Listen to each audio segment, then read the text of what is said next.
tayo po ng mga leader, tayo po dapat yung una na maging interesado na makilala ang Diyos at ipangaral ang salita ng Diyos.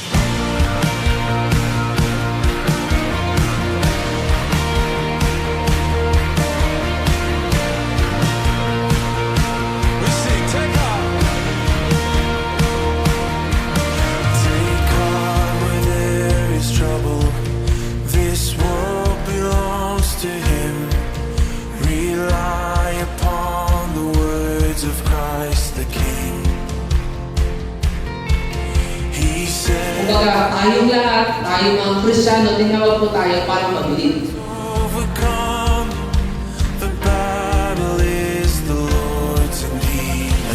Pero tayo po ng mga leader, tayo po dapat yung una na maging interesado na makilala ang Diyos at ipangaral ang salita ng Diyos. Amen po? So I hope yung ating maging response po ay, Praise God!